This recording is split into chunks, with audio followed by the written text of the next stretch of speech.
Hello and welcome to another episode of the Black Briefing. I'm one of your hosts, Samantha Douglas. I'm Wild Style Pichelle. Wild Style for show. And today we have a special guest. Could it be our future mayor? I don't know. Hopefully. I don't know. She's currently, though, a state senator, Andrea Hunley. Hey, everyone. I was hoping that I was going to come in with like pew, pew, pew, pew or something, but all right. I'm here. It's Senator Andrea Hunley. It's so good to be with you all. We could definitely put some effects in there, get some things rolling, make it special, make it spiffy. I didn't realize until just now, but you feel a little distant from us. But I guess it's Did you do this on purpose? Because you all are going to grill me with all the tough questions today. I'm ready. Listen, I didn't even wear sleeves because I just came in ready to fight. Okay, let's go.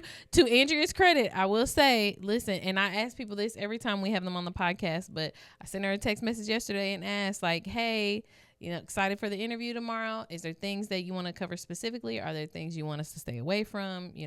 Whatever. And she's like, no, I'm an open book. Ask me anything.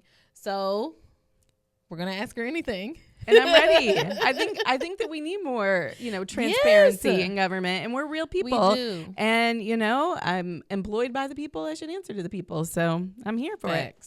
I love that. And we're going to get to it in a second. I'm trying to be better about introing this podcast. So how are we? I know the world's on fire, quite literally. Crazy. Who knows? I mean, Iran is the only thing going nuclear in Iran is the oil prices. Jesus. Ain't that the truth? It's crazy, but also the death toll and war crimes is actually more important. And it's crazy. I don't know. I mean, this is a very famous address, but 1600 Pennsylvania Northwest in D.C. Should be marked on the maps like the. Listen, it's very easy to find. That's all I'm going to say.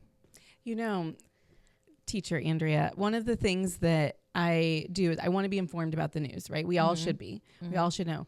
But I do think that there is something that is so unsettling about seeing images of war constantly. Yep. That is not normal. Facts. And in the way that it just sits in your bones, it sits in your body. And so with my own kids and with my students before, I talk about being informed. I like to read the news. I want to read what it says in the New York Times, right? But I don't need to hear everybody's analysis of it on Twitter. Or on, X or whatever. Right. And I also don't need to see all the images. And so I just want to say, for your own peace, be careful about how many, images you're taking in. For sure. But back to where we're at today. So right now, obviously everybody's speculating you're going to be running for mayor, but nobody has confirmed it yet. And I won't press you about that today.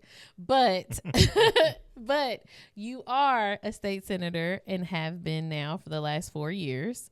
Because you're at the end of your term and you have announced that you're not running again. It's true. My term ends in November of 26. And here we are in March prior to spring break. And all I know is that I'm going on spring break with my kids. I know that's right. Good. And then, stay tuned for what happens after spring break. Yes. That's where we are. Come on. So I want to take us back a little bit because I'm not going to take us all the way back to the beginning of your running, but kind of the beginning of like our organizing like outside of the party and a lot of people's frustration with the party and stuff. And I feel like through this process, you have been very vocal about the things that a lot of our elected officials have been quiet about. So I'm going to take us back and I'm going to start at November 2024. So early in the morning, you guys get an article. Your minority leader at the time has 3 sexual harassment allegations in the Indy Star, and you guys are going in about to vote on whether he's going to be minority leader or not. And you decided to run against him. So first, I want to know like what you're thinking, and then like what made you run against him? Well, I will tell you that it is always, the only thing we have is our integrity, right? Yeah. It is always important to stand up for what you believe in, no matter the cost, no matter the circumstance. I mean, that's just something that I wholeheartedly believe. And what was happening at that time, even though we got the news that morning, it wasn't news to us that morning, the morning of our leadership vote. Right. So we had a leadership vote that was already scheduled, and then the Indy Star broke a story, and I decided to run for a leadership position, even though I'd only been a senator for 2 years. Yeah. One, because I knew that I had the skills capable to lead, but also because someone needed to run. Right? We had to put up an alternative. I think that it was really important that, yes, while those were allegations, nothing had been proven at that point, it were allegations, it was still important that there was an alternative put up so that we had a choice, and so that it forced us as a group, as a caucus of Democrats, to have a conversation about what it was important to us in a leader. I lost. Yeah. Yeah, that was I lost. And yes, that was 2 years ago, and our caucus has come a long way since then. And it's actually one of the things that I'm proud of, is that I did step into a leadership position as the assistant leader, and really helped us coalesce, helped us come back together, and really helped us stay strong to be able to move forward, because there are only 10 of us out of the 50 senators. There are only 10 of us who are Democrats. All we have is each other. Yep. We have to be able to row in the same direction. We have to be able to work together, to fight together. And we can't have internal turmoil. We don't have time for it. Right. We don't have time for nonsense. We don't have time for allegations. We don't have time for bad behavior. Like, we have work to do, and we got to be serious about the work. And so as the assistant leader, I was able to help us get serious about the work. And then, of course, we do have a leader now, which is Senator Yoder. Right. And this is the first time there's been 2 women in the leadership positions. Oh, that's amazing. Yes, and we have made a dynamic team. Yeah. I think I love that you brought up that all we have is our integrity, because there's this idea that people say you can't both be a good person and a politician at the same time, that politics requires like compromise and silence and protecting relationships. But you've taken positions that have challenged that. So, like, do you think it's actually possible to be both a good person and a successful politician? Well, heaven, I hope so. That's what I pray for every day. I want to come home, and I want my kids to be proud of who I am. Yeah. I could not look my kids in the face, let alone myself in the mirror, if I was compromising on my beliefs. Now, I do think that that it's interesting, though, because I think that an old way of doing things, right, required, compromise, backroom deals, shadow stuff. We're in a different time now. Mm-hmm. Right. We are in a different time where everything will come to light. Yes. Everything will come to light. And so people need to move in a way that, emphasizes that everything will come to light. And I will say that in order to ever put your name on a ballot, in order to ever run, you have to have a little bit of ego. Yeah. You have to believe that you have the possibility of making change, that you have the possibility of making things better, and you have to have ego to do that. Like, I will not be humble about the fact that I think I have the power to help change the world. Right. Right. And so you have to believe in yourself. And I do think that, sometimes that makes people see politicians as arrogant or, or in negative ways. But I think that if you're using that power for good. Yeah. I mean, I think in everything we're looking for the virtue between 2 vices. There can be too much of anything. So too much ego, right? And also not enough is also a problem. And so, I wholeheartedly agree. I think it does take a level. I mean, and like, I'm always impressed too with people. Sometimes people is like level of kind of like, oh my God, they did that.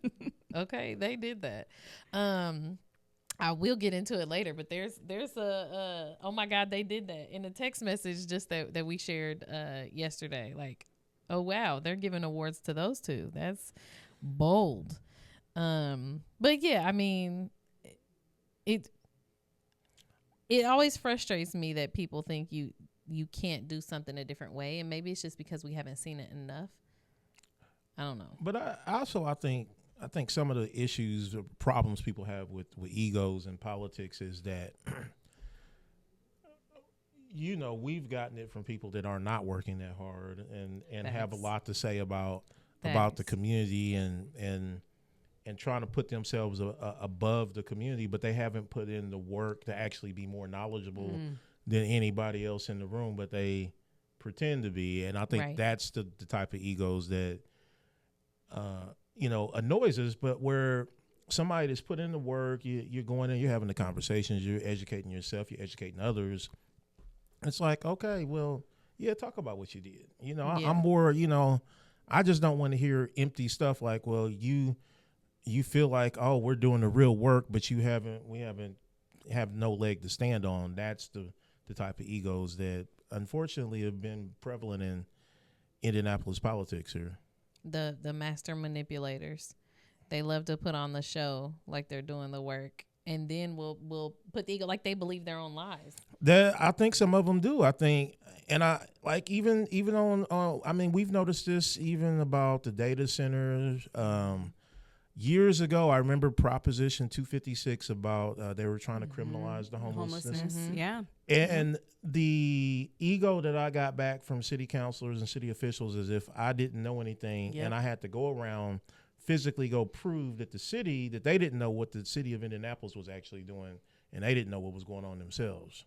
See, and I think that's the piece that we need to never have so much ego that we believe we're the smartest people in the room. Yeah. And in fact, if I think I'm the smartest person in the room, I've done something wrong. Facts. Because our job is to surround ourselves, right, with people who have the understanding. Yep. And I'm never afraid to ask a question. I think that's one of the things that I've done well in the Senate is ask questions because I don't understand everything. I mean, my training is, as an administrator, as a leader, and as an English teacher, but I'm not an expert on data centers. I'm not an expert on carbon sequestration. I'm not an expert on the healthcare space, right? But I ask a lot of questions. Right. In order to find the experts, in order to find the people with lived experience, and then make decisions. Like that's what we should be doing. We should not be ever talking down to people who are the experts in their own community. Yep. Like, come on now. Yeah. Yeah. And and we see that happening literally all the time. I'm glad that you brought this back to what you do in the Senate though, because that's the next thing we want to get to is what you've done in the Senate. So there's a lot of criticism around, well, what has she actually gotten through? What has she actually done? And I remember your first year getting bills heard. Mm-hmm. And we have some folks that have been, 30 some years. It took 30 years for some people to get their first bill heard. Now, I'm not going to say that it's easy, right? Because we are in the super minority. And oh, by the way, I'm a woman. And oh, by the way, I'm black. So let's talk about minority many times over. Right. It is hard to do work in that space. It is hard to move in that space. What I will say, though, is that my little fingerprints are all over a lot of things. And so sure, if you Google, who was the author on this bill, it may have somebody else's name. We can get to that in a minute. But there are many ways to influence legislation. And so, yes, I've gotten bills passed. I wrote a bill that was about DNA data privacy, which, do your history about Henrietta Lacks. That is, all about protecting what we have as a Black community in terms of, the knowledge that our bodies give to the science industry. Right. So I'm very proud of that legislation, but done work to expand access for childcare and childcare centers, which has been very important in the healthcare space. One of my constituents who lives down in Fountain Square, they're a family where 3 people in their household have hemophilia. And their medications are so expensive and they're so specialized, and that doesn't count towards their copay, which is crazy. Yeah. And so there was a national movement called All Copays Count to help make sure that you can lower the cost of specialized medicine for chronic conditions.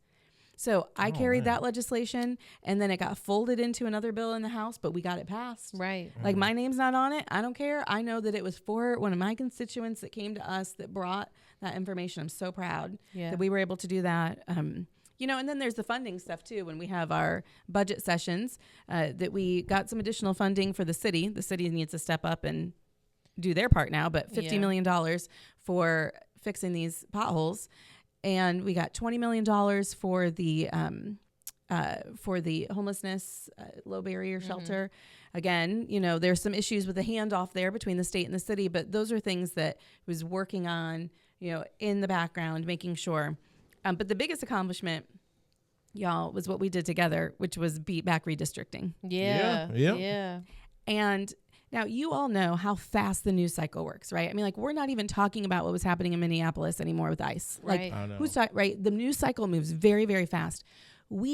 Our little tiny caucus, the 10 of us, we help to keep in the news cycle from June to December the information about redistricting. Yeah. That was not easy. That took Yeah. a lot of strategy, a lot of coalition building, a lot of going across the state. I mean, we national press for that and did a lot of work. And, and that's part of what the leaders do, right? Like in the background, we're coordinating, we're collaborating, we're checking, all of those things. And, don't need to take the credit for it. I mean, this was definitely a team sport, but it shows what we can do when you have real leadership with real vision, working towards a goal. Right. Yeah. I get the sense too that like in the state Senate, especially, that they're a little more like movable than in the House. Is that how your experience has been? I do feel like we have deep relationships, and I think that helps. I mean, when folks would say, well, how is so-and-so going to vote on redistricting? I'd be like, well, I don't know. Let me call him real quick and ask. Like, you can just call him and ask. Yes, like we know each other. We're colleagues. We work in the same building.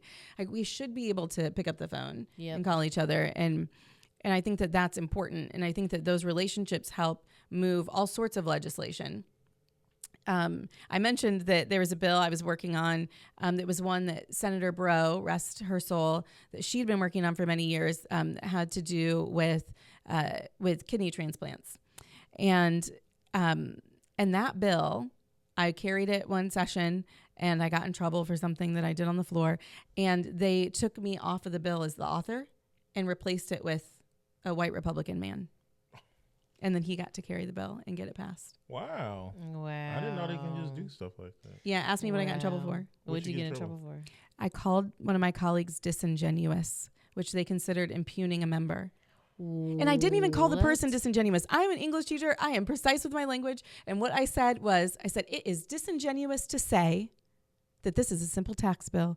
And it was a bill that had to do with, taxes and education and, moving property taxes and all that. I said, it's disingenuous. And then they called me out for impugning a member. I think that is crazy. I think that speaks to the power of the legislation that they were like, all right, well, we're going to take this bill from you and pass it. Yep. Yeah.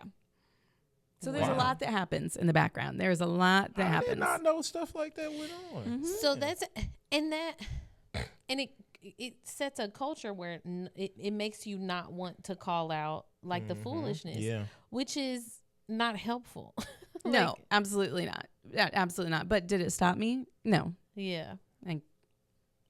That's crazy. And so do you only experience that when you're talking about the Republicans? Oh, 100%. Oh, 100%. Yeah, they don't like to be called out for things, but I say then just don't bring shit legislation, and then we wouldn't have to call you out. Like I don't, Facts. Oh my goodness. So what's funny is I have on the list what does it cost politically to speak up, and that you went into that all on your own. I did not know they could do that. They're just like they can do whatever they want. Oh my goodness. Yeah, that makes sense. Wow. So you get penalized there, but do you feel like voters reward integrity? I think that I hope that voters reward integrity. I think that our attention spans are short. I mean, if you think about it, we're elected in the Senate for 4 years. Yeah. And people aren't talking about what I did my first year. Right. And if you are, that's because you're privileged enough to sit around and look through everything. When I go to the gas station, I'm pumping gas, or when I'm in line at the grocery store, I look around and I'm thinking, none of these people know who Senator Hunley is. And that's okay. It's a reminder that folks are busy. We're just trying to live our lives, just trying to go to work, get home, put a little food on the table, maybe have a little fun with our kids if we have a moment. Right? People don't have time to be worried about what politicians are doing. And in fact, when they do have to pay attention to what politicians are doing, then we have a problem. It is right? bad. We have a problem. Yep. Right? We should just be making life easier for people. And that's like, I feel like that's why we created this platform, so that people could come here and kind of like at least kind of loosely know what's going on in the city, in the state, at least some of the most important things. because of that fact. Like getting all of that in an hour in a podcast you can just throw on the TV while you're doing something else throughout the house is much more simple. I think, what responsibility do you think politicians play though in making sure that the public knows, especially certain things, and hold on to certain things so that come election time we can make better decisions? I think that's a great question. I think one of the things, and of course, as a teacher, I'm going to say this, but one of the things is educating folks, right? Like I just gave examples of all this different legislation that I helped to get over the finish line. And many people will go, well, I didn't even know that the state controlled what insurance companies have to pay for healthcare. I didn't even know that the state controlled, the protection of our DNA data. I didn't know the state controlled, I mean, hopefully we all know about the road funding, but like there are all these things that we do at the state level. And I think that folks often think about elections only in terms of what happens out in DC. Right. But that has the least impact on our day-to-day lives, right? It's our state house elections, our state senate elections, our school board elections, our city council elections. Those are the ones we need to be paying the most attention to. Right. Which I think is one of the reasons why this podcast is so helpful, because you're getting people in touch with, the decision makers who are really on the ground floor. Yeah. Because I mean, at a federal level, I'll tell you this, we're still feeling every piece of that transportation bill because that's why our highways are always under construction. I think, but really, that's the only time we really feel it like that.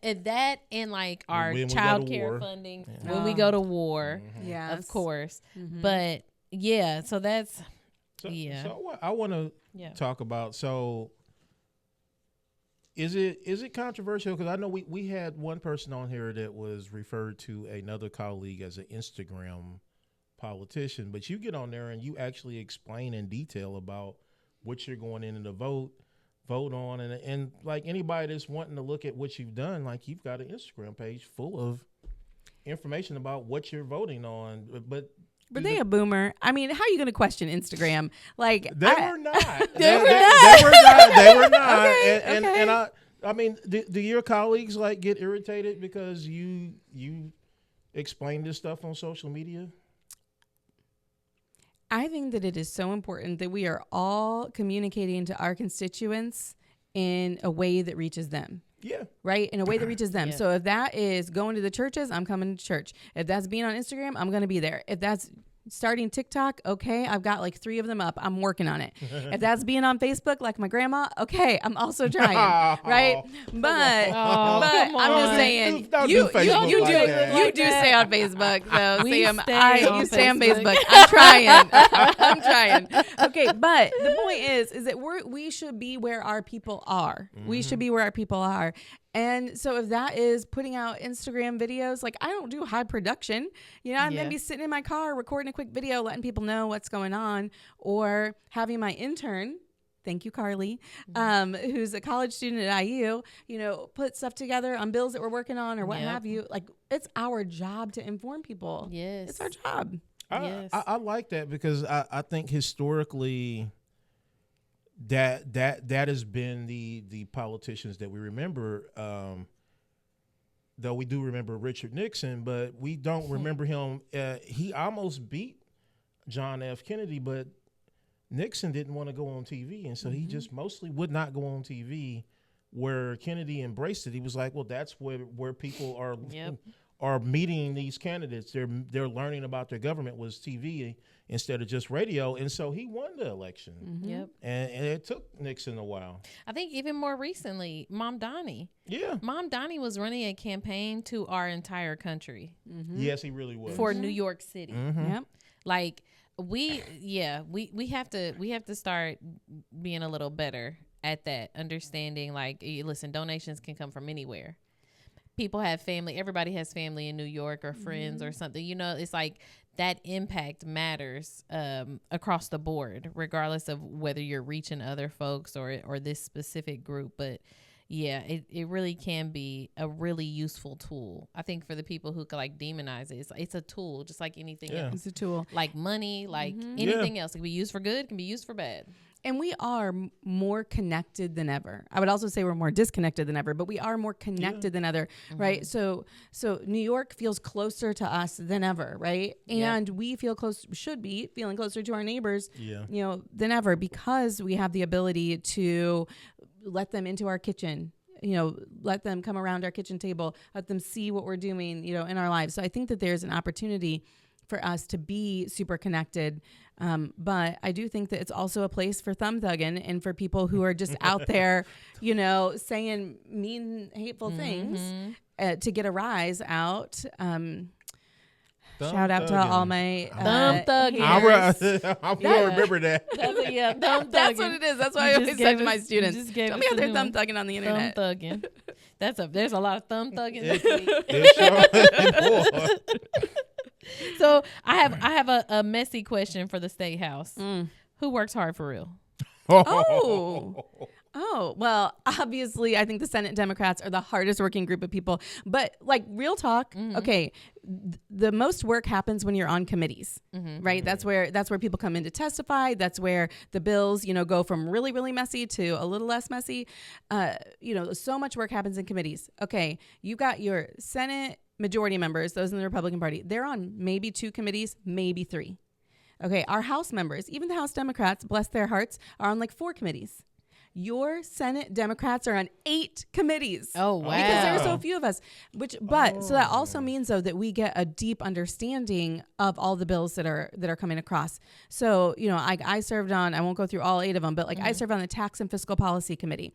Right. So that is like all the tax policy, the child care tax credits that we're doing, all of the tax policy around what's going to support property taxes and all those things, right, on that committee. Then I've got education, obviously a big one. Utilities Committee, huge. Commerce and Technology, that's very big. Pensions and Labor, so those folks who are public retirees or our teachers, even our firefighters, our police officers, we do everything around their pensions and benefits, right? On those, so the bulk of our work happens on those committees. Nobody works harder than us.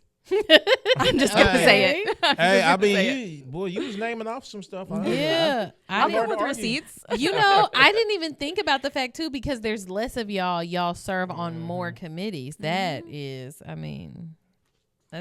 it doesn't balance the scale, but it definitely, helps a little. Probably it also makes for very much more informed senators than maybe necessarily some of the representatives that are only on a couple of committees. Yeah. I will say, though, that it also, being in the state legislature, it's a part-time job. It's considered a part-time job. It's not. And being on so many committees, that's when we're in session, right? Which is from January to March, April or May, depending on the year. And then we have interim committees, we have boards, we have commissions, right? So we also serve on a lot of those. Like I'm on the IU Indianapolis Advisory Board and White River State Park Commission and the Indiana State Museum and Historical Sites Commission, right? We get appointments to all of these different entities that help to oversee the work that's happening. I'm on the Independent Colleges of Indiana Board, right? So all of these things are meeting all the time. It is a full-time job that's considered part-time. So I did have to step back from working another job. It was just too much. And I feel privileged that I can do that for a little bit of time before I need to get back into full-time work. But that is one of my critiques, I think, has been with some of our politicians is that they don't have an understanding of how either city government or state government works and actually interacts at the local level. And you're naming off all these different committees and all these institutions that affect people's daily lives here in Indianapolis. Absolutely. And I do love getting to be a part of all of those and see what's happening on the ground level. Even being on the Department of Mental Health and Addiction.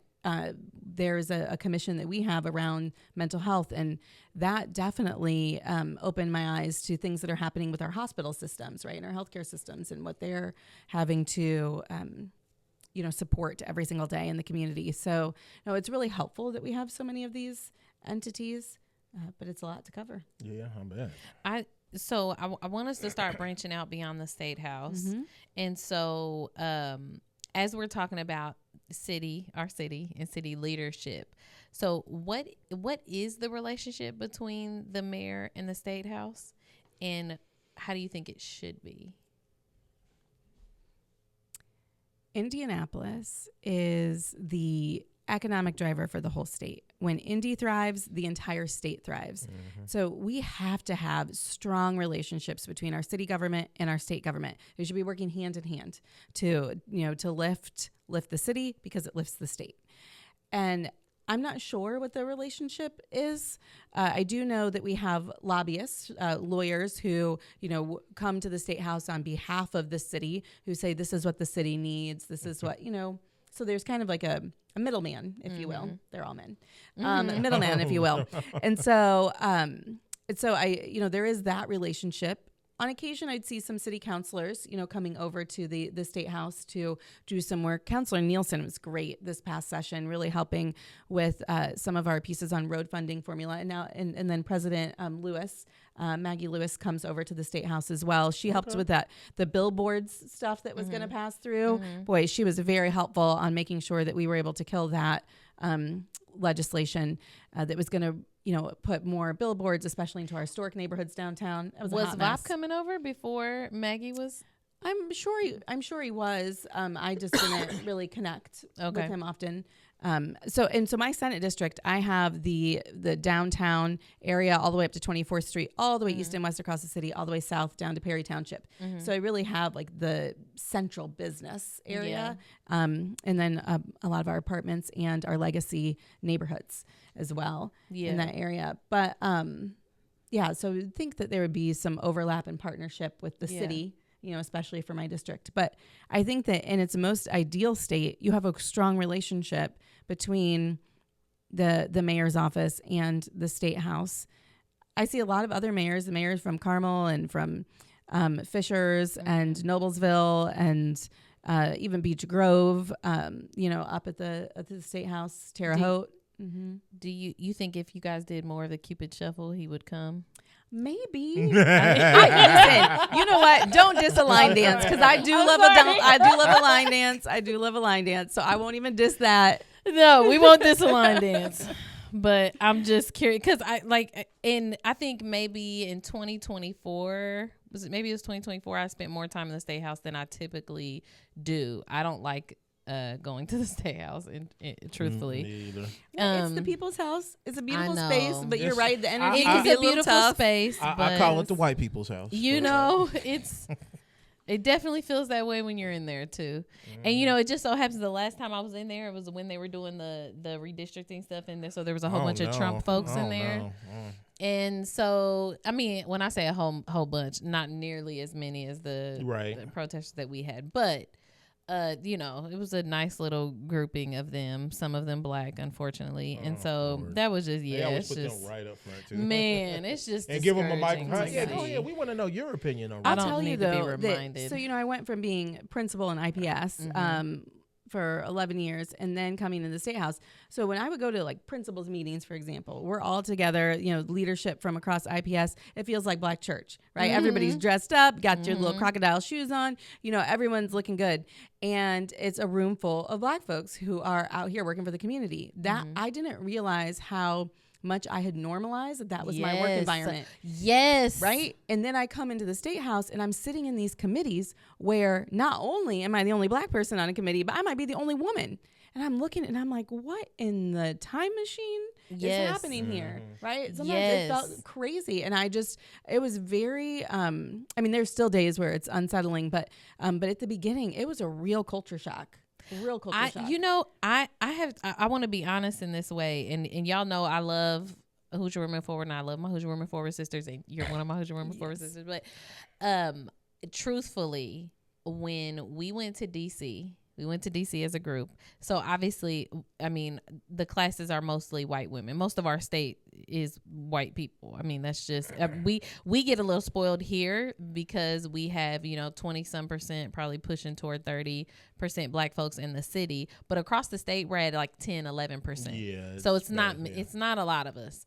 And when we went to DC, we were there for like 3 or 4 days, and obviously this is a lot of white people for days. And you're in Chocolate City. And I'm in Chocolate City, but I did not realize though that like, man, I'm around black people probably 90% of the time, all the time. So it was a little bit like after about 2 days, I was like, okay, I have to get around some black people. Like I have to, it was a culture thing. It was like, okay, like, and you know what else too?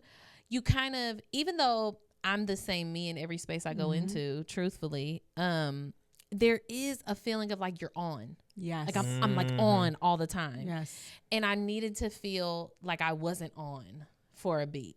And like that was it was one of the first times I've experienced that. It's a lot. It's a lot. No, listen, I would come home and I would just put my house coat on and just lay down on the floor. I'm like, I need to recharge my battery. I need to recenter because it's a lot. But then what was also hard though is then I became really skeptical of relationships with people. So like when a committee chairman would say, Senator Hunley, it's great to have you on our committee. You ask really good questions. I'm like, why does he think that? Does he think I'm being articulate? Yeah. Does he think that I'm, you know? I just, and I had to really sort of let my guard down and, to then build up my relationships. But I would like to note that, by the end, I mean, I feel like I've had, good relationships with my colleagues on both sides of the aisle. We might disagree on quite a few things, but we can work together and respect where each other is coming from. Yeah.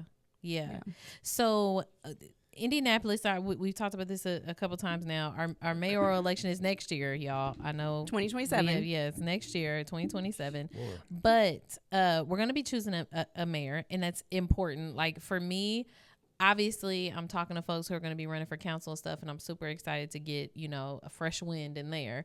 But I mean, truthfully, if we do not get a mayor that's really people-centered and focused, it's going to be rough for our community. So I want to hear from you. What kind of qualities do you think our next mayor, like, absolutely must have?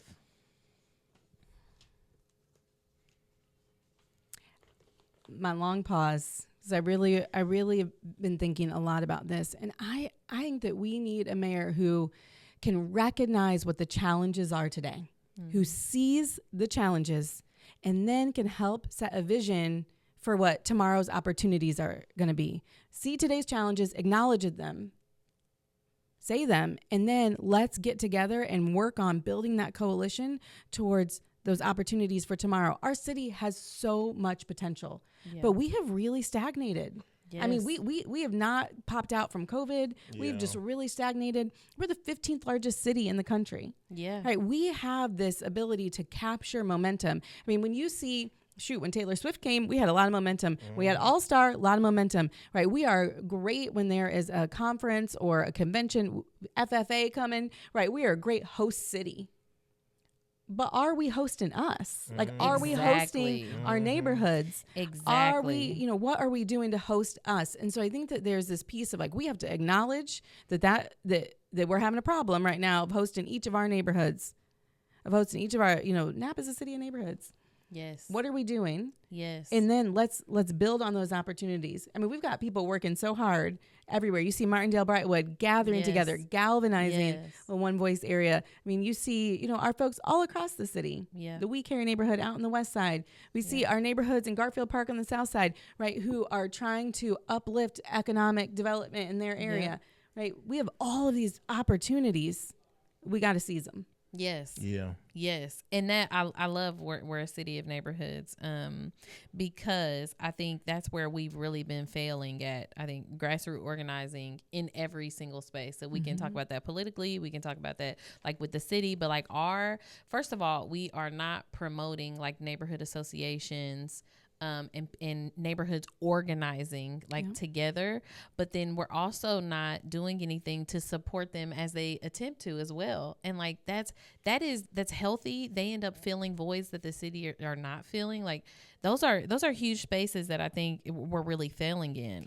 And how are we telling the story when we get the Right. successes, right? Like, I'm thinking about Community Heights neighborhood out on the east side.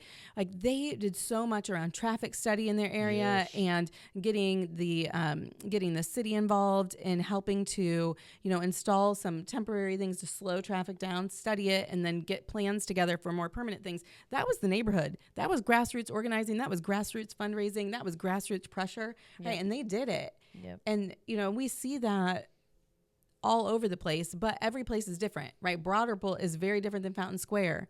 The business leaders in Broad Ripple, rised up when they were having issues, at the clubs at night, and they have helped to come together as a community. But that's, again, very different than what you have, going on in Nora, or what you have going on, up in Pike Township. Like, it's just, and so we have to your point, how do we really elevate those community leaders, the neighborhood leaders, the ones who are experts in their spaces?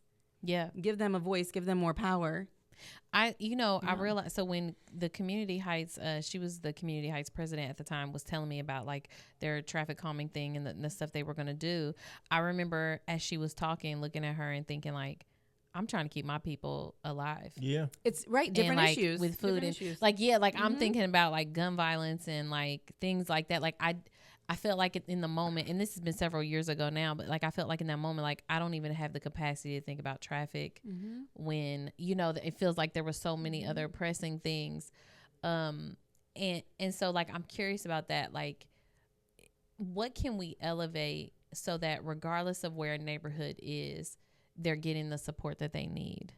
So I think that that's exactly it. What you said is what they need, is that it has to be individualized. And like, yes, like this is also how my teacher brain works, right? That like every kid in a classroom needs what they specifically need to succeed, right? That's what we should be doing. That's what teachers do. You individualize the plan. Not everybody needs to work on their times tables today, right? Some kids need to work on division. Some kids, right? And so it's the same thing. It's that this neighborhood over here, we're going to focus on what are we doing with our youth for summer jobs. And we're going to make sure that every single one of these babies has something to do that's going to put a little change in their pocket and that's going to keep them out of trouble all day long. And so then we're going to hardcore press into the community and make sure that we've got and that should be happening now.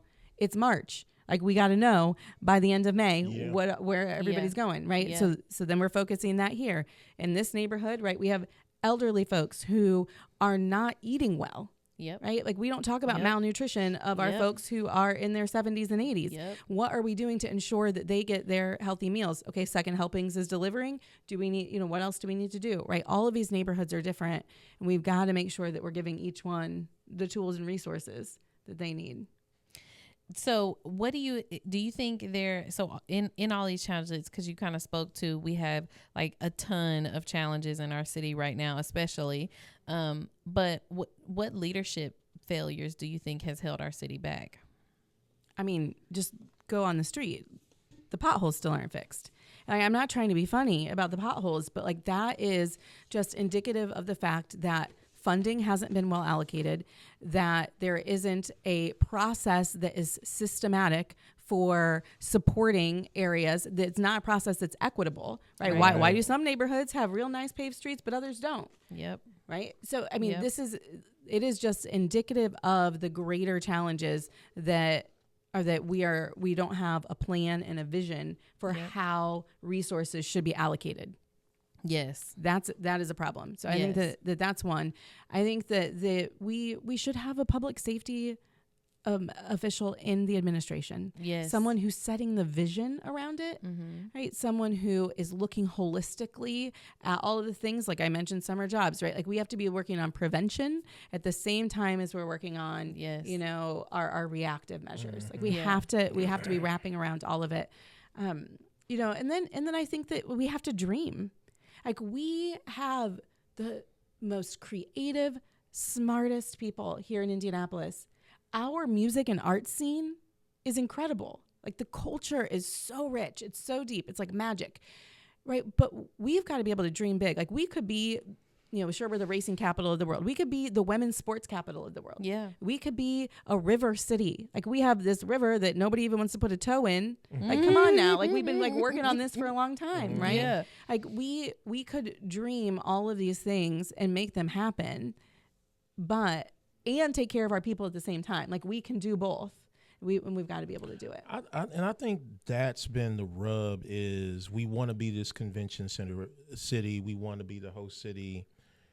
And yet we failed so miserably at the neighborhoods and the people here that the issue of homelessness has become an issue at the State House, because they understand we're a convention city and a host city, and it's making them look bad. It's they feel it's driving down business. Now, I've been other places, and New Orleans has homeless people all over the place, and they those white folks down there get over it and LA, party. But the whole city of LA smells like pee.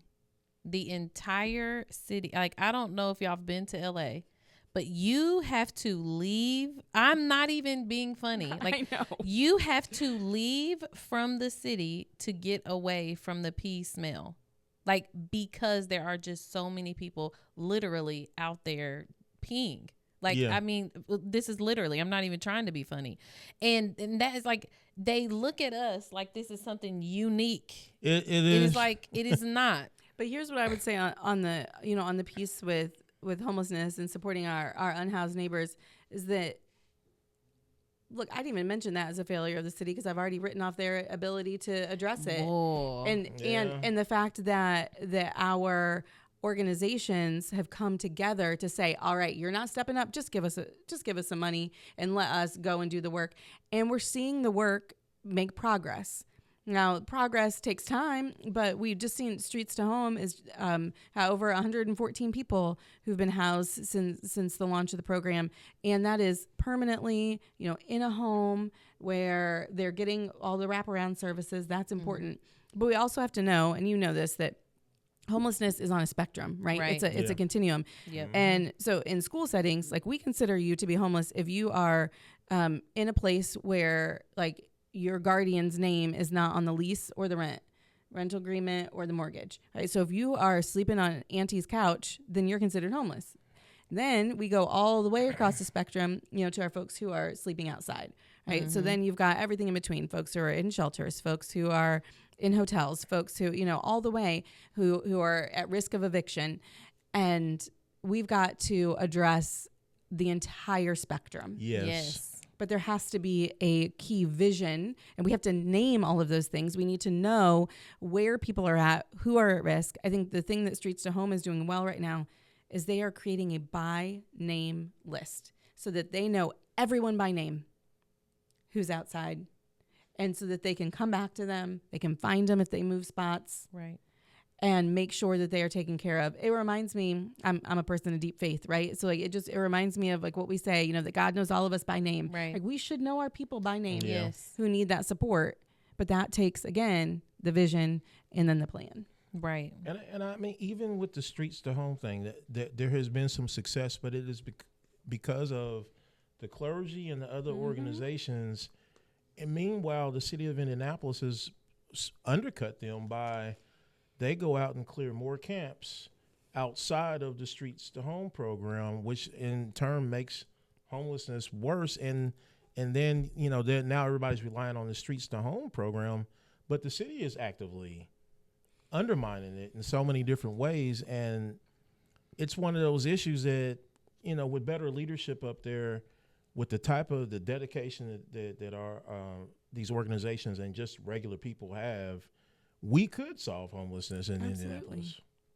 Absolutely. And thank you for your work on it too, Wild, because I know that you have just been for a long time on the front lines, putting pressure on, but then also bringing real solutions to the table. Yes. Yeah. Yes. I don't think folks don't get credit enough who criticize, but actually stay to do the work to help fix it. Yeah. And that's something that we actually have a lot of leaders that will criticize, but will also be there to see the progress and to help progress along if that's the case too. So it's just like, we need to do a better job at making sure we're giving those folks their flowers, because Wild Style doesn't get nearly enough. Well, thank you. He It's doesn't. true. And here's the Not thing too, nearly is enough. that also people in positions of leadership need to not be afraid of a critique. Yes, Because my God. to me, and as corny as it may sound, like I really believe that feedback is a gift. When someone is giving you feedback, they're saying to you, you have the ability to do better. You have the ability to change. And I believe in your ability to change. And so I'm going to tell you what you could do. Yeah. Feedback is a gift. Like we should not be afraid of a critique. We should not be afraid of a criticism. We should not be afraid of Facts. hearing what's up. Yeah, it's how we get better. It's how we grow. Absolutely. That is the friction. We'll say iron sharpens iron in a second, but don't consider what has to happen with that iron. It's not just iron sitting around each other. It's iron that's interacting with each other, that's grinding. There has to be friction and movement, and that's how it sharpens. And so it's like we can't sit there and think that I was thinking about this not so long ago, and I actually wrote a Substack that I didn't put out about this. But I was thinking about, for all the people who tell us that we should be more quiet or not talk up so much or not do this so much and blah, blah, blah. It's like the reason that you even have any of the things that you have, including your right to vote, is because of some uncompromising, loud-ass women, men, black people. Okay, so it's like, while you keep criticizing us, you are literally, everything that you get to do, all the freedoms that you have, all the positions that you hold, all the leadership that you take advantage of, is because of some loud ass people that would not compromise, would not be quiet, would not lay down, and would not continue to take some racist BS. So it's like, you can say all that all you want to, but it's the loud folks that are continuing to push things forward. And so as much as I understand your little go along to get along routine, it'll never be effective. Not as effective as the things that we do. And so be mad about it. Wait, pause there. We need to let that soak in. Yeah. Amen and amen. Now, revolution may start with polite conversation, but it never ends with polite conversation. Never. You have hey, to we ended take slating. these things. We ended slating here in Marion County, and we didn't do it by being quiet. No, we Exactly. Yes. Exactly. We didn't stop them from redistricting by being quiet. Sure didn't. We didn't. Like, there's not a single thing we've gotten done by being quiet. We could have just sent emails about redistricting. Like, I really don't like redistricting. Exactly. Respectfully. But that's not what works. It's not what works. Look at and tell that to Martindale Brightwood right now. Yes. Because if they were quiet, I'm telling you, this thing would have already been through MDC. It'd be done. Case closed. Data center coming. Like, so this is the thing. Don't enjoy the benefits of loud people and then complain about the loud people. No, just get it together. Get it together. So we wouldn't be the Black Briefing if we didn't ask this. What does the next mayor need to do for the Black community? Amen. How about be Black? Unapologetically. Sorry. I just want to start there, but Facts. I also think that that we need to be in the Black community and not just saying what do you need, but actually providing resources, like real money, real funding, real investment in areas that have been historically disinvested in, intentionally disinvested in. And so what does that look like? You know what they did in DC, and study what other places have done. Okay. Right. I'm a real fan, and we don't have to reinvent the wheel. There are places around the country that are doing it well. Let's head back to Chocolate City for a minute. So if you go to DC, one of the things that they did is they looked at their lowest socioeconomic ward, like a zip code for us. And what they did is they pumped $50 million into it in small business grants, not a loan, but like actual money. And they said, okay, we're going to pick one street. You all pick what is the one street that's going to become like our main street. And we're going to build it out. We're going to build it out with businesses. What kind of business? Whatever you want for the community. One of the people there decided to make this hybrid coffee shop, yoga studio, gathering space. Okay, great. Here's your money. And they built up their community around a main street. And it's amazing. Yep. It's amazing. Like, we can do things like that. Yes. Right? You really got me with that one, because one of the biggest issues as a historian is when you go back and you look at Black Indianapolis neighborhoods, and that they used to be self-contained. They had main streets, they had commerce, And you look at almost every black neighborhood now, and it's a bedroom community. Yep. We have to go outside of our neighborhoods to get something to eat, to sit down for coffee, to do anything. Yep. We often have to go outside of our neighborhoods. And you know, people can say, oh, it's integration, but that's not true. Like, there's plenty of all white neighborhoods around this city, and they have everything that they need. Absolutely. And this is what also keeps us safe, right? It's playing the long game, because if you have a corner store, if you have a bodega, right? We keep thinking about solving our food crisis problems with only grocery stores. Exactly. Yep.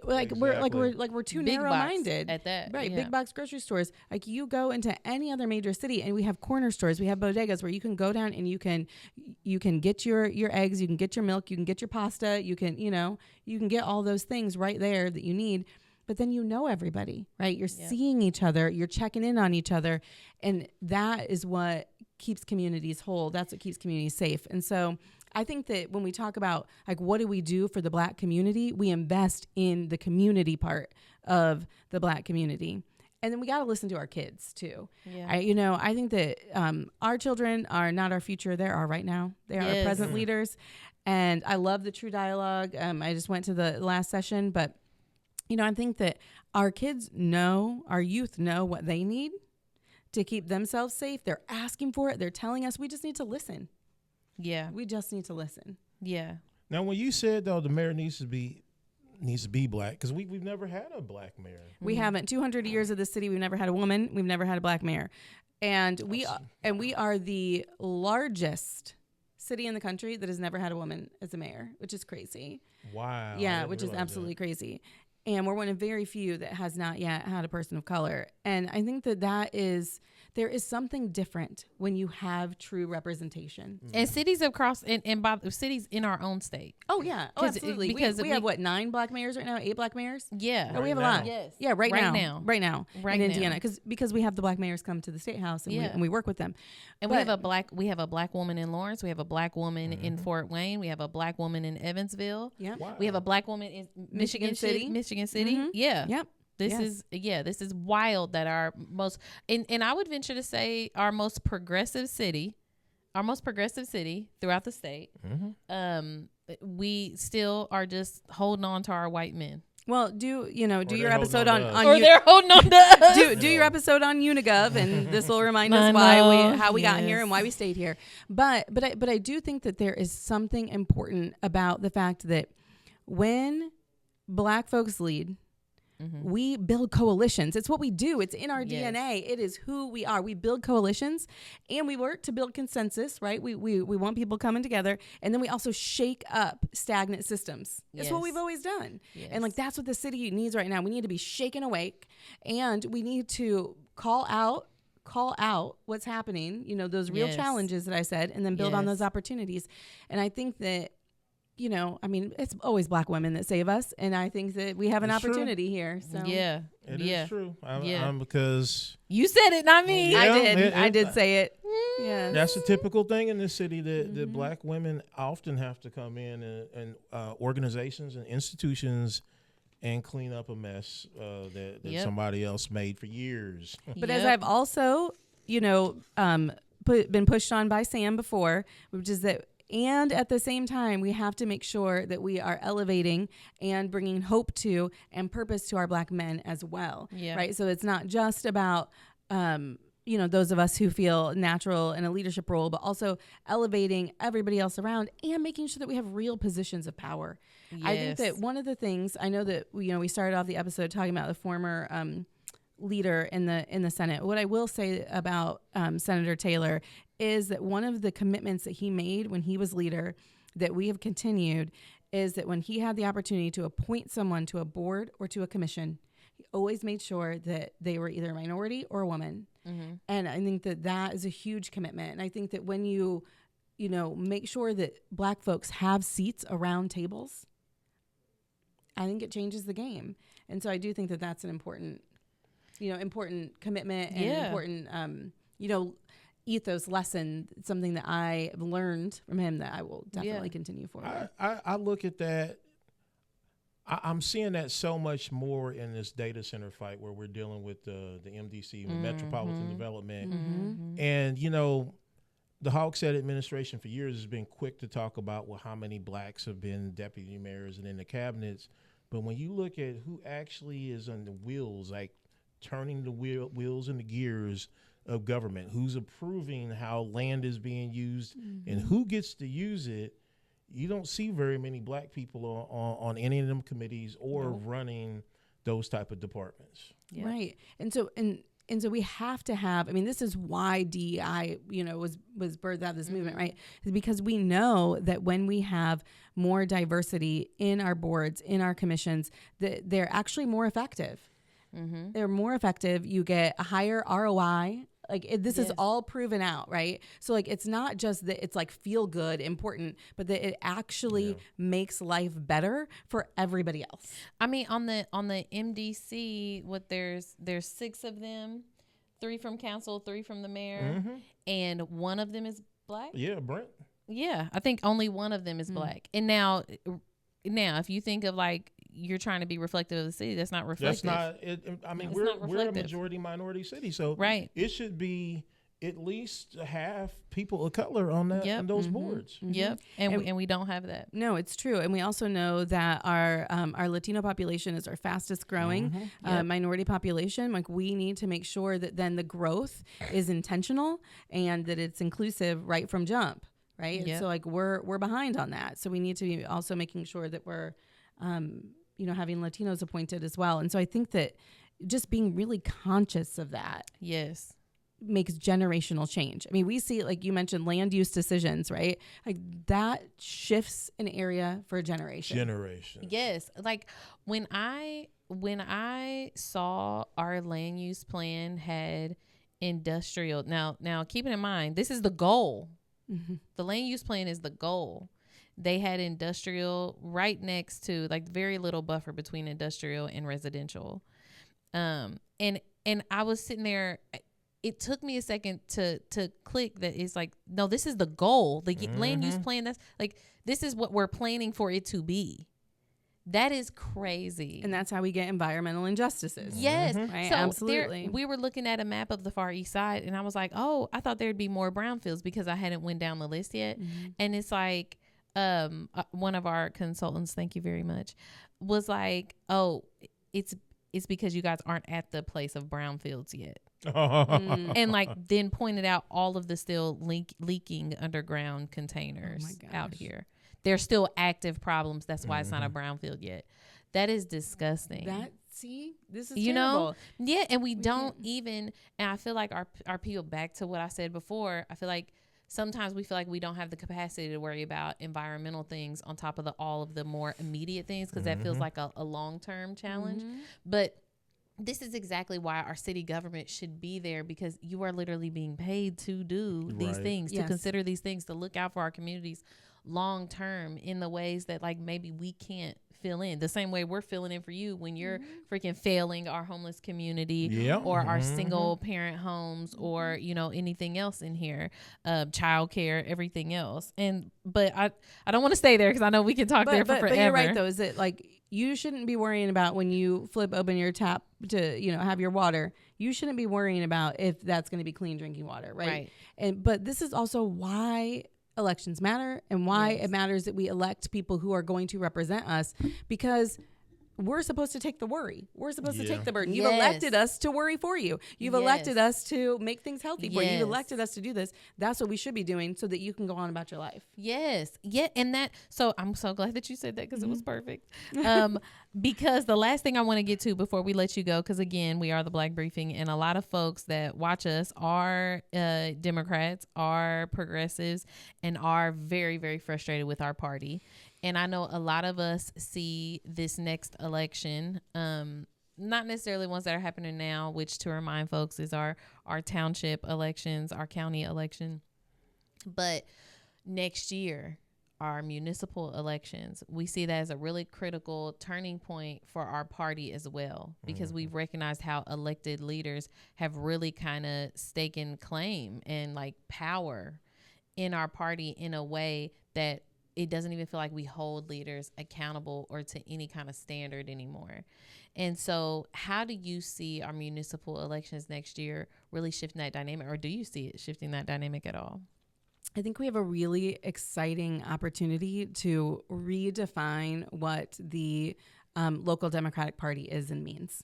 I think it's an exciting opportunity. You know the saying, never let a crisis go to waste. We're in crisis. Yes. Like, let me be clear. Yeah. We're in crisis. I mean, we got no money. We got a lack of engagement. We've got some questionable leadership decisions, right? All these things. We're in crisis, but we never let a good crisis go to waste. It means that we have an opportunity to redefine what it means to be a Democrat in Indianapolis.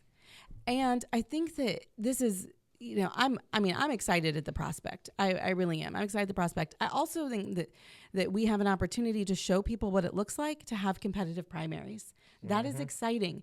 That gets us out. It's that iron sharpens iron piece. Yes. It is when you have really competitive primaries, then you get stronger candidates and you get stronger leaders. My primary for the seat that I'm currently in for Senate District 46, it was a 5-way primary. Yes. 5-way. I was the only one that had never run for office before. Wow. But, it made all of us stronger. Yeah. When I look at all of us who ran for this seat, every person, except for one who kind of disappeared, has become stronger and better at the positions that they're leading in, right? That's really important. And so I think that that we have an opportunity to redefine the party. I think we have an opportunity to engage people in primaries and to show folks what it looks like when you have choices. I have to tell a little story. It's one of my favorite stories to tell because just like you said before this interview, like you're an open book, ask me anything, I don't care. There was a time where I was like, yo, I think I'm going to run somebody against. I'm going to primary every single person of this group and you're a part of that group. And I was like except you and like one other person. And you were like, no, don't leave me out. Make me earn it. Yep. And I was like, oh my God. It was like the equivalent of like when you're falling in love for the first time. It was like, no, but and I'm making jokes, but seriously, like when we're out here and we have so many elected officials that are so like against competition, so against being challenged, so against criticism or hearing other people, other thoughts, like they want the echo chamber, They want the yes men. It's a breath of fresh air to hear somebody say that, like, no, we should be welcoming challenges. We should be welcoming the competition, that it makes us better, it makes us grow. We should be, thankful for the criticism. Like, yes. I feel like citywide, we just don't have that. I wish and I hope someday that I look up and one of the statements that comes out of the Marion County Democratic Party or establishment Democrats is that iron sharpens iron. Fundamentally, you never hear them say that, and because I don't think they believe that. I think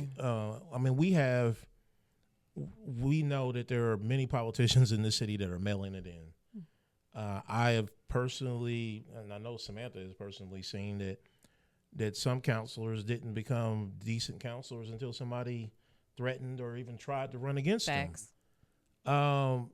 It's a problem, but what you said, iron sharpens iron. How the Democratic Party, became something what originally was because there were primaries, there were people running against. There was great people that had great ideals, and they were challenging each other to dig deeper, to think further, to connect with the community and find out what the community wanted to do more.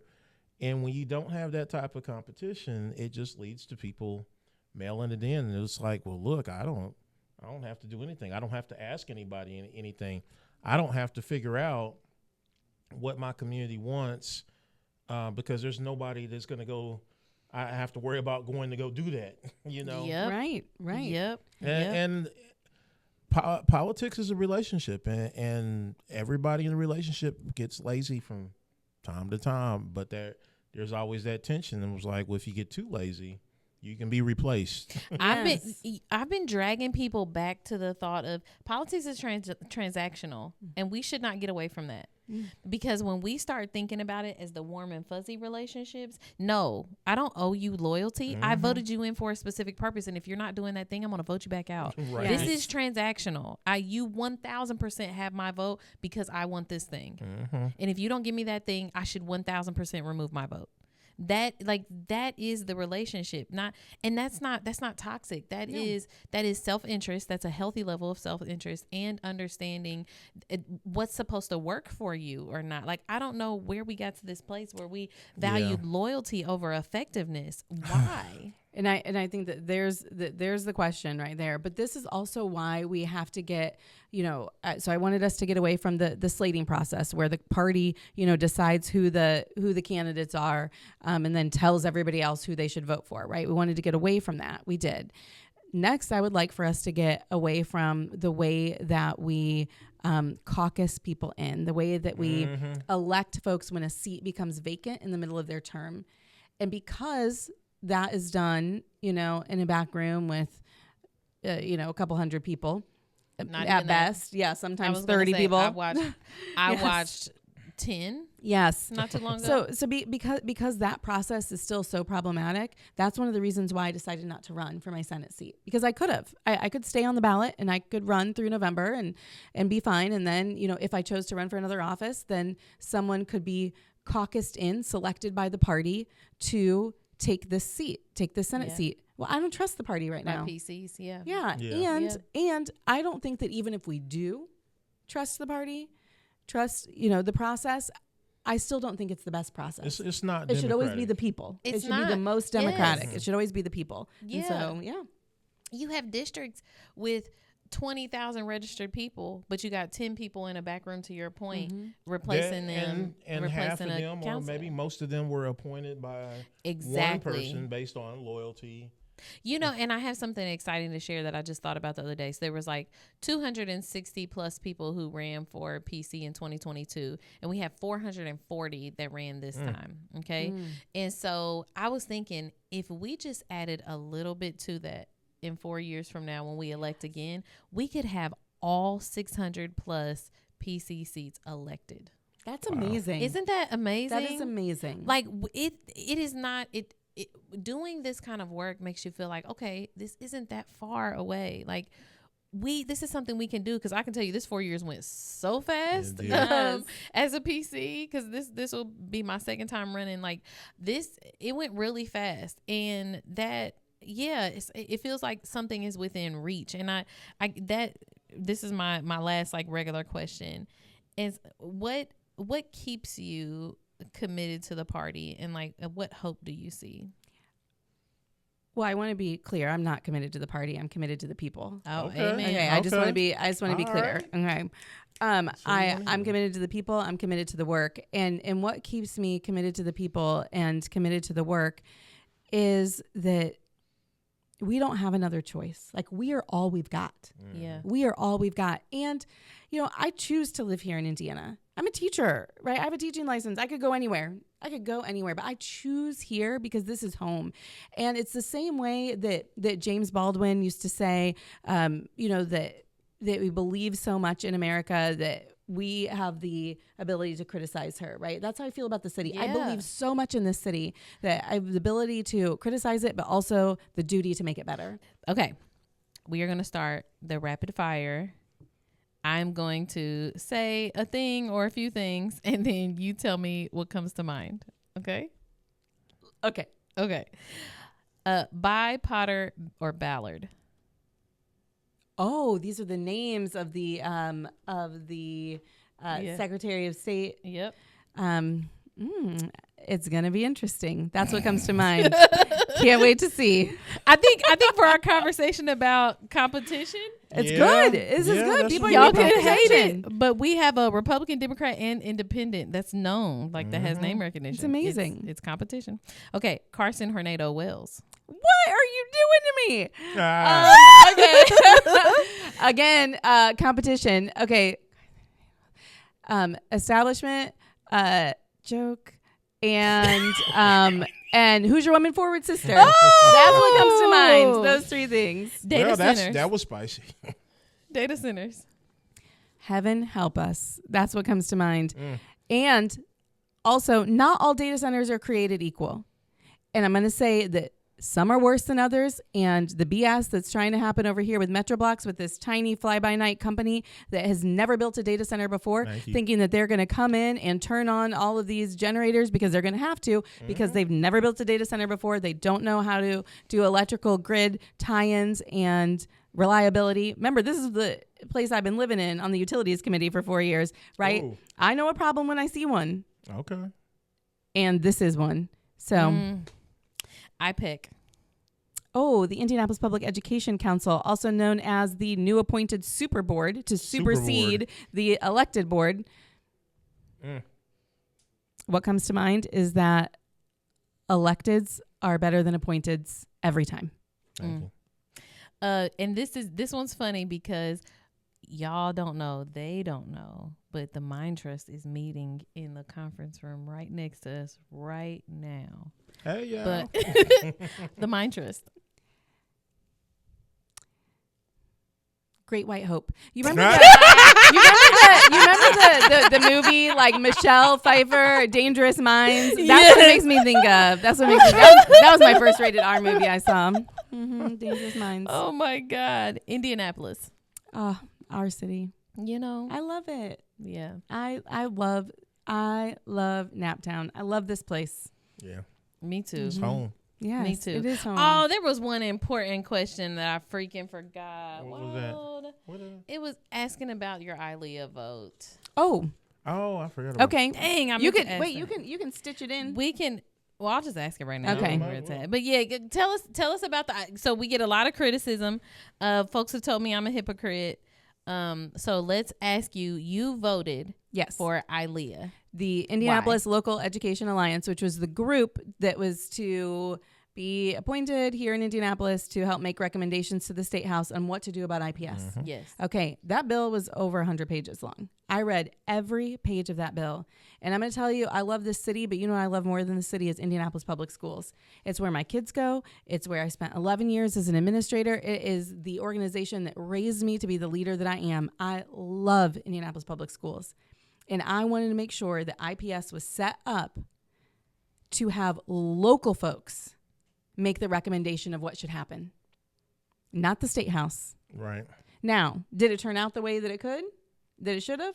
No. But was that our opportunity to have our voices heard, to have public hearings? Were the public hearings problematic? Yes. Right. Did they listen to the voices of the people? No. But did we have the opportunity to have our voices heard? Yes. And so, listen, 10 times out of 10, if the question is between local control and state control, is between local voices or state voices, I'm going to choose us every time, unapologetically. Now, I want to ask a follow-up question. So your vote did not make the difference between the ILEA forming and not forming anyways, right? No. I mean, it was going to form. Right. I mean, the ILEA was going to form, but they did, and I voted against the creation of this board, right? The creation of this super board that's all appointees. I voted against that. But let's say hypothetical that you could have blocked this. The alternative would have been what? The alternative would have been that the state said, "Here's what you're doing." No, so there would have been no public hearings, and we would just found out that this was going on. Yes. At the session, the next session. And what we have to remember too is that with the public hearings, we also got a moratorium on new charters coming in. So they said, whoa, we need to slow down. We got data analysis, and they were forced to look at what are other places doing around the country to solve these problems. And so it slowed things down.